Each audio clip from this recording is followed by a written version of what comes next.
नमस्कार दोस्तों, स्वागत है आपका एक बार फिर से हमारे इस चैनल सनातन बेला पर। दोस्तों, अगर आप अपने जीवन में कुछ नया सीखना चाहते हैं तो चैनल को सब्सक्राइब जरूर कर लें।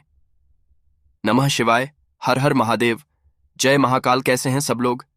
देखिए, आज का जो ये वीडियो है ना, बहुत ही ज्यादा विशेष होने वाला है, क्योंकि इस वाले वीडियो में जो उपाय है ना, वो आपके पितरों को सिर्फ तर्पण नहीं देगा, सीधा मोक्ष देगा।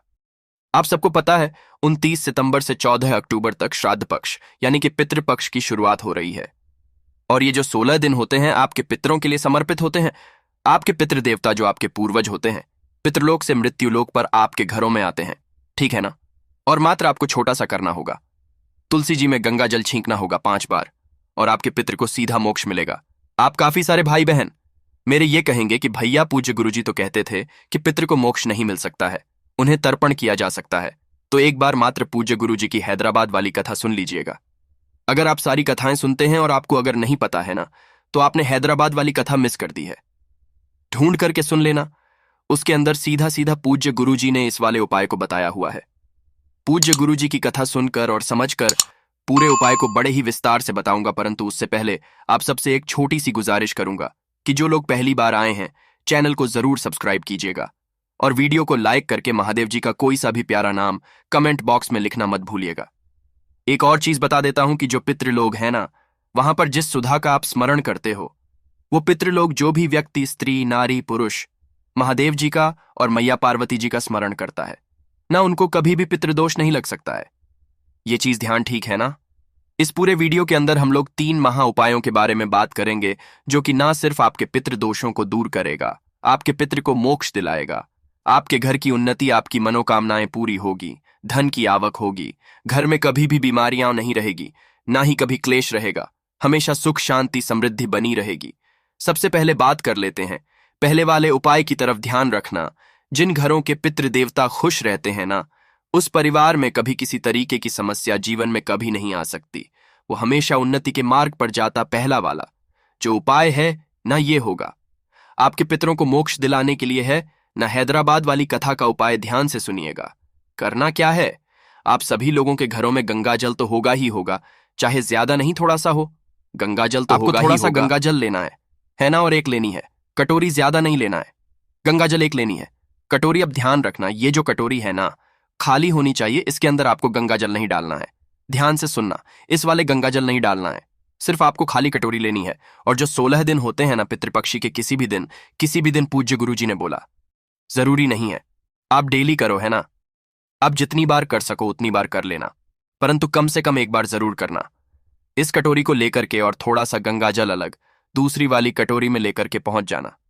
कहां पर? आपके घर में जहां पर भी तुलसी माता जी का है या गमला है ना, उस ठीक है, आपको किधर की तरफ खड़ा होना है, ये चीज ध्यान रखना। इस वाले उपाय में आपको दक्षिण दिशा की तरफ मुंह करके खड़े होना है। दक्षिण दिशा ऐसा क्यों? क्योंकि दक्षिण दिशा जो होती है ना, आपके पितरों की दिशा होती है। आपको उस तरफ में अपने पितरों का स्मरण करना है और दक्षिण दिशा की तरफ मुंह करके खड़े हो जाना है। और जो आपने तुलसी जी का गमला है ना, उस गमले पर आपको उस खाली कटोरी को रखना है। क्या करना है? खाली कटोरी को रखना है और आपको यहां पर खड़े हो जाना है। आपका दाहिना हाथ आगे रखना, उस हथेली में थोड़ा सा गंगा जल डालना, गंगा जल है ना, अपने पितरों का स्मरण करके इस वाली कटोरी में आपको छोड़ना है। ध्यान रखना, तुलसी जी में नहीं छोड़ना, इस कटोरी में जो कि आपने उस गमले के पास में रखी है ना, उसके नीचे वहां पर आपको छोड़ना है। एक बार छोड़ दिया, अपने पितरों का स्मरण करते हुए ऐसे ही आपको कितनी बार छोड़ना है? 5 से 7 बार पूज्य गुरुजी ने कहा है। या तो 5 बार छोड़ दीजिए, 7 बार छोड़ दीजिए, जितना आपकी इच्छा उतनी बार आपको दूसरे में से लेकर के अपने हथेली में गंगा जल लेना है और इस कटोरी में आपको करते जाना है। 5 से 7 बार इस उपाय को करना।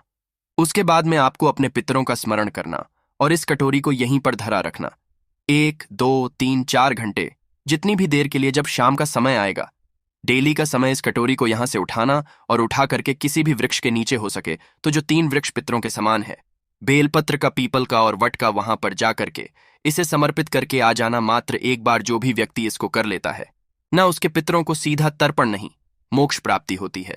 ये चीज ध्यान में रख लेना। और जिन घरों के पितरों को मोक्ष प्राप्ति हो जाती है ना, यकीन मानिए महादेव जी का सीधा सीधा हाथ उनके सर पर होता है, मैया पार्वती जी का हाथ उनके सर पर होता है, और इतना ज्यादा प्रभावशाली होता है कि आपके जीवन की जो उन्नति के जितने भी रोड़े हैं ना या आने वाले हैं, वो स्वतः ही अपने आप हट जाते हैं। आपके पितृदेवता आपका रास्ता, उन्नति का रास्ता, सफलता का रास्ता चले जाते हैं। पूज्य गुरु जी का इतना अद्भुत और अचूक उपाय है ना, ये जरूर कीजिएगा। पितृपक्ष में, श्राद्ध पक्ष में किसी भी एक दिन जरूर कर लेना, 1 से 2 बार, 2 से 3 बार, जितनी बार आप करना चाहो कर लेना। आपके उस तिथि के उस दिन के जो भी पितृदेव होंगे ना, उन्हें सीधा मोक्ष मिलेगा। पूज्य गुरुजी ने जैसा बताया वैसा भाषा में आपको बताने का संपूर्ण प्रयास किया। अब बात कर लेते हैं दूसरे वाले उपाय की तरफ, ठीक है? देखिए, दूसरा वाला उपाय जो है ना, ये होगा आपके घर में सुख समृद्धि के लिए, है ना, सुख समृद्धि के लिए और धन प्राप्ति के लिए, परिवार के लोगों की उन्नति के लिए है ना। अब ध्यान से सुनिएगा, ये वाले उपाय को तो आपको महादेव जी के लिए करना है। मैंने आपसे पहले भी बोला था, जो देव आदिदेव महादेव जी और साथ ही साथ मैया पार्वती जी का स्मरण मात्र भी कर लेता है ना, उसके जीवन में तरक्की कोई रोक ही नहीं सकता है। आपको लेना है 1 लोटा शुद्ध जल, ठीक है? क्या लेना है? 1 लोटा शुद्ध जल। अपने घर का ध्यान रखना, लोटा होना चाहिए तांबे का और इसके अंदर डालना होगा मात्र आपको 1 बेलपत्र, जो कहीं से भी खंडित ना हो। ये चीज ध्यान रखना इसके नीचे कि ये जो डंडी होती है ना, जहां पर होता है ये वाला भी होना चाहिए। ये गणमान्य का स्थान होता है। इस बेलपत्र को आपको इसी वाले लोटे में आपको डाल लेना है। डाल लिया, इसी लोटे के अंदर डाल करके, और इस लोटे को अपने दोनों हाथों में लेना। आपका जो घर है ना, उस घर में आपको चारों तरफ इसे लेकर के फिर जाना है। चारों तरफ जितने भी कमरे हैं, वार्डरूम है ना, सभी जगह पर आपको फिर जाना है। केवल और केवल वॉशरूम और शौचालय को छोड़कर, के बाथरूम शौचालय को छोड़कर पूरे कमरों में, हॉल में, छत पर, हर जगह पर फिर जाना। फिरने के बाद में सीधा पहुंच जाना देव आदिदेव महादेव जी के मंदिर शिवलिंग के पास, उत्तर दिशा यानी कि नॉर्थ डायरेक्शन की तरफ मुंह करके खड़े हो जाना और इस पूरे 1 लोटे शुद्ध जल को आपको समर्पित कर देना है। AUM नमः शिवाय, श्री शिवाय नमस्ते, श्री मंत्र का स्मरण करते हुए आपके ये वाला जो लौटा है ना, सीधा आपके पितरों के भाग में जाता है। श्राद्ध पक्ष में जो भी व्यक्ति इस उपाय को कर लेता है। अच्छा, चीज मैं आपको और बताना भूल गया था कि जब आपने ये ऊपर वाला उपाय किया था ना, तो इस ऊपर वाले उपाय में आपको जो ये गंगा जल इसके अंदर छींटना है ना, वो किन महादेव जी के नाम से छींटना है? काशी विश्वनाथ के नाम से, है ना? मैं ये बताना भूल गया था, सॉरी, माफी चाहता हूं। काशी विश्वनाथ जी के नाम से, विश्वनाथ के नाम से, ठीक है ना? इतना आप काम करना। ये हो गए 2 उपाय। अब बात कर लेते हैं तीसरे वाले उपाय की तरफ, ठीक है? देखिए, तीसरा वाला उपाय आपके पितरों की भूख मिटाने के लिए है ना। आपके पितरों को कुछ ना कुछ हमेशा चाहिए होता है ना? उन्हें कभी भूख लगती है, उन्हें प्यास भी लगती है। उस काम के लिए आपको 16 दिनों के जो ये श्राद्ध पक्ष है ना, हो सके तो आप डेली कम से कम इस उपाय को जरूर खाना, ठीक है ना? ध्यान से सुनना, आपके घरों में मिठाइयां तो हमेशा बनती है, ठीक है ना? आपको मिठाई बनानी है। कौन सी मिठाई हमेशा ध्यान में रख लेना, मार्केट से मत लेकर के आना, क्योंकि वो लोग भैंस के दूध का इस्तेमाल करते हैं।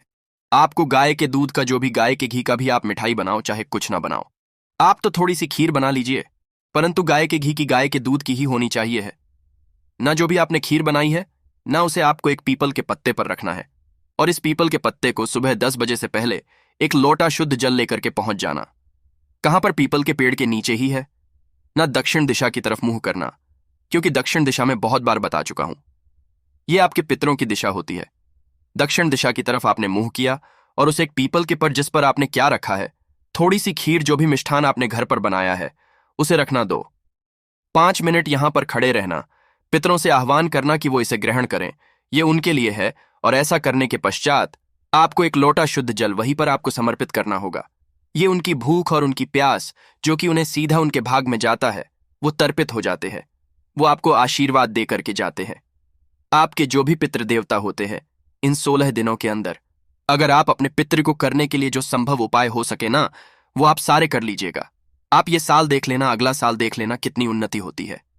कितनी नहीं, अगले साल से आप खुद ही इस वाले वीडियो पर आकर के वापस से इन वाले उपायों को करेंगे। पूज्य गुरुजी ने जैसा अपनी कथाओं में बताया, भाषा में आपको बताने का संपूर्ण प्रयास किया। वीडियो अगर पसंद आया हो तो लाइक जरूर करना, साथ ही साथ चैनल को सब्सक्राइब जरूर कीजिएगा। मैं आपसे मिलता हूं अगले वीडियो में, तब तक के लिए